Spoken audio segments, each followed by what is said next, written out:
से सुखा होने का मौका दिया। आज मैंने खूब ध्यान दिया। बेटे के मुंह ने तुम्हारा दिमाग खराब कर दिया। कम से कम चक्कर बेटे का मुंह तो है मासा, आपको कभी परिवार की परवाह ही नहीं है। सच। और यहाँ पर रोहित जो मुझसे थोड़ा नाराज़ है क्योंकि माँ ने ऐसा क्यों किया, मासा का साथ क्यों दिया, दादीजा का साथ क्यों दिया, तो वो यहाँ पर मुझे बोलता है हाँ माँ, ये अभी पूजा है और उस पूजा में जिसमें बेटों की पूजा की जाती है, उन्हें कलावा पहनाया जाता है, आरती की जाती है, उनकी तिलक किया जाता है मंदिर में। तो ये एक मौका है, मैं उसे बोलती हूँ कि मैं खोना नहीं चाहती बिकॉज़ मैं चाहती हूँ कि मेरा बेटा मेरे साथ हो। तो बोलती है ठीक है।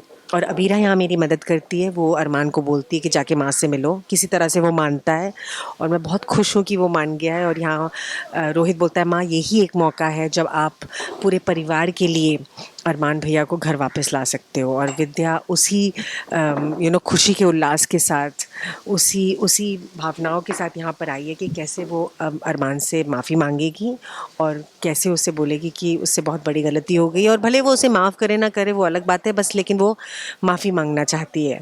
और वो ये भी बोलती है कि जायज़ है जो भावनाएं उसकी हैं इस समय, बिकॉज़ मैंने किया ही ये काम ऐसा है। तो ये यहाँ पर सिचुएशन ये है भी है।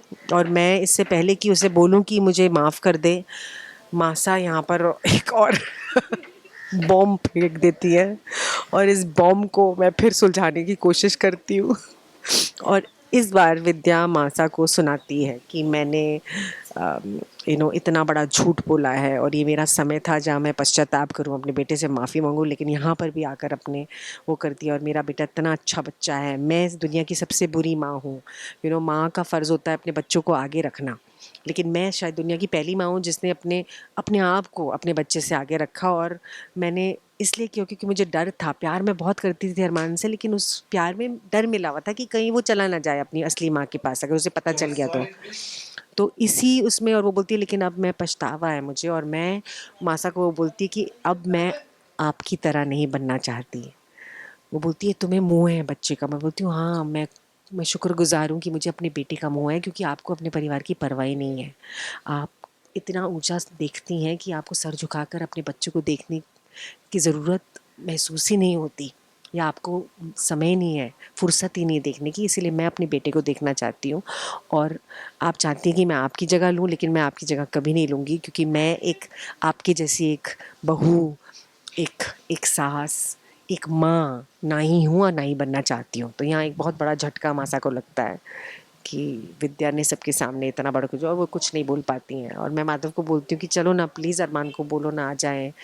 तो माधव वही मुझे बोलता है कि विद्या थोड़ी देर कर दी तुमने ये बोलने में,